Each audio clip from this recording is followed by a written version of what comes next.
Hi guys, I'm Ben from Adaptalux and welcome back to another macro photography tutorial where today I'm capturing some images of hoverflies, a really common insect that I'm sure you'll be able to find at home in your own garden. I've got some really great tips for you, so stick around and I'll get started in just a sec.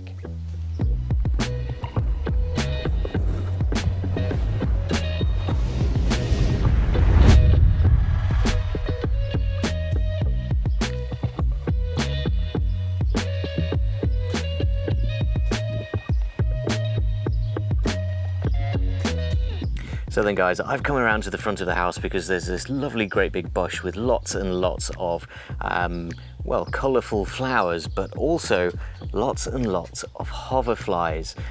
The flowers are attracting all of these little hoverflies, and there's loads and loads of them all flying around, going from flower to flower, and really just hanging around on the flowers, which is going to make it nice and easy to frame up some shots and get some nice photos of hoverflies doing their thing. And hoverflies are really interesting. They're a really important pollinator as well, and I don't think that they get quite enough love from macro photographers. So we're going to capture some hoverflies today, and hopefully you can follow along at home because these are a really common insect. I'm sure you'll be able to find some no problem.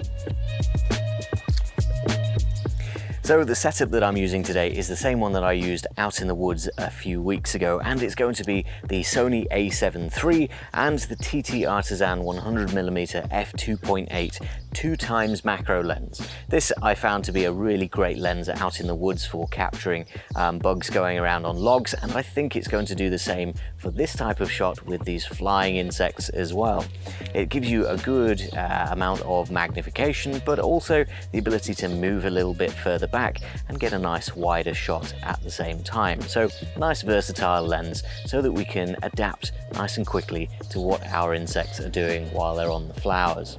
Lastly, we are using the Adaptalux Xenon Flash. So I've got my Control Pod 3 mounted to the top of the flash trigger here, and I'm going to be plugging in some flash lighting arms. These are really easy to just clip in, and then you can manipulate them so that they're pointing down at your focus area. So I think I'll be focusing around here, and I can point my two flash lighting arms in that exact spot. It also means that I can move these down to the sides, or even one from underneath and one from the top. I can point them forward and back to light the foreground or background a little bit more. It's a nice versatile setup that means that you can shoot nice and quickly, but also have a lot of flexibility in how your image looks. One of the things that you'll notice me doing quite a lot is moving in and out of my shot like this. That's because that is the easiest way to focus with a manual focused lens like this one. This doesn't have a separate focusing ring, so you can compose your shot and then find that you want your focus to be somewhere else, and changing the dial on the lens is going to change both the magnification and the focus of the shot. So your composition will change as you change your focus. You don't always want this. Maybe you wanted that 2x magnification zoom all the way in, but maybe you want to focus on a slightly different part of the image. Instead of changing your magnification to change the focus, it's much easier to move a little bit further out or a little bit further in. Changing your magnification also changes the focusing distance, your working distance in front of the lens. So if you want a wider shot, you're going to be much further back. A much closer shot, you're going to have to move a lot closer in. That's why I'm hand holding my camera, and that's why it's an advantage to have your lighting mounted to the top of the camera. If I change my focus from here to here, it's a simple case of just pointing my flash slightly further away. It means that you have a lot of versatility on the types of shots that you can get, and there's a lot of opportunity for that versatility to come into practice with shoots like this. All of these hoverflies are going about their business on different flowers, and there's a lot of varying angles and compositions that you can take advantage of.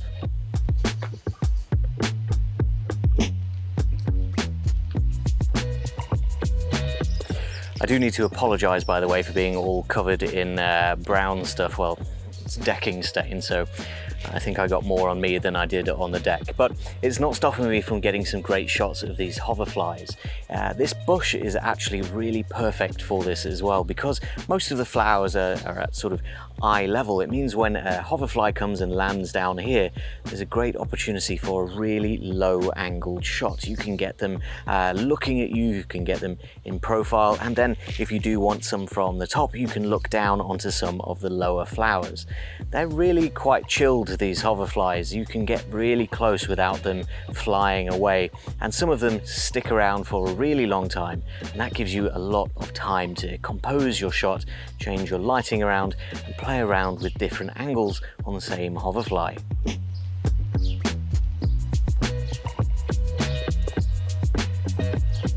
So what I've got here is a hoverfly that is sat between two pink petals.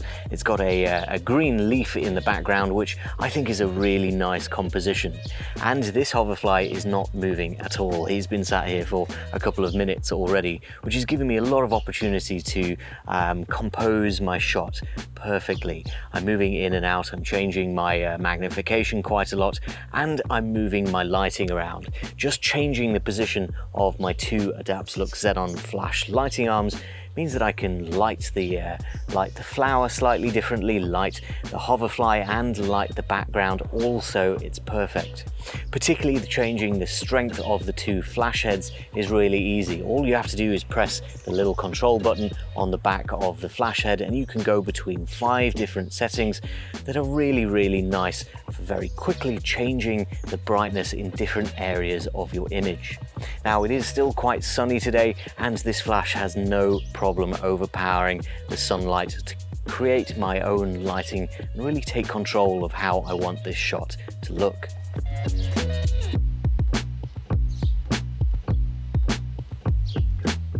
One of the biggest challenges with a shoot like this, especially when you're hand holding your camera and moving from subject to subject, is choosing your focus, where to focus in your image. And when you're shooting hoverflies, there's a pretty simple answer, and that is the eyes. These insects have these huge eyes that give them 360-degree vision, and it's a really big focal point of your image.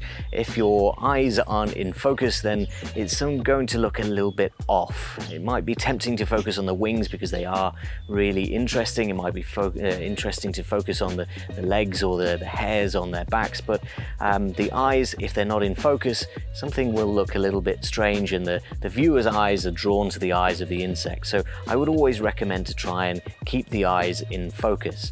Sometimes there's opportunities to get the plane of focus to intersect with a wing or the legs or the back as well, but it's usually the eyes that people are drawn to.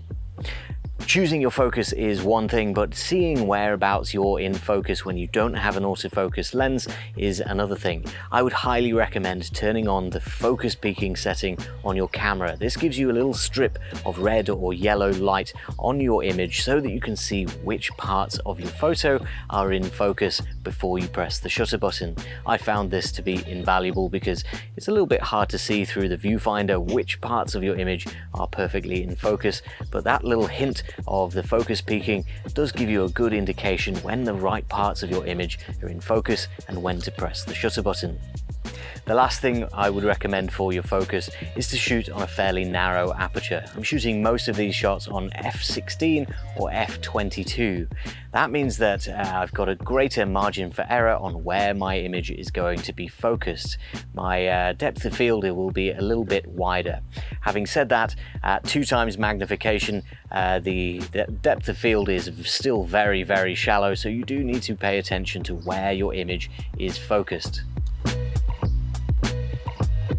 So for the rest of my settings, like I say, I've been shooting mostly on f/22 today, but then 1/100th of a second, which is underneath my flash sync speed and still fast enough to get rid of any motion blur from the ambient light, and then ISO between 400 and 1500. I've been varying that depending on the placement of my lights, how far away they are from my subject, and of course the power that I've got them set to. So really good settings and plenty of light from the flashes to capture these hoverflies even when they're moving quite quickly. I think a simple shoot like this out in the garden really represents what's most fun and accessible about macro photography these days. All you need to do is grab yourself a macro lens and camera and perhaps some lighting, and you can head out into the garden and capture amazing images of even the most common and basic insects out there.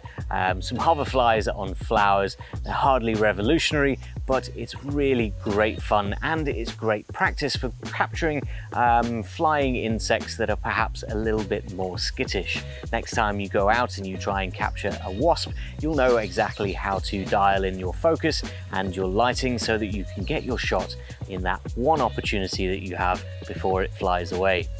I would like to know from you guys whether or not you enjoyed today's shoot and whether you'd like to see me come outside, shoot in the garden or out in the field a little bit more often. Let me know down in the comments.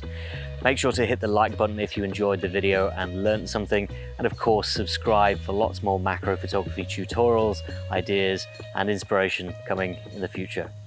For now, that is all I've got time for. Thank you very much for watching, and I'll see you next time.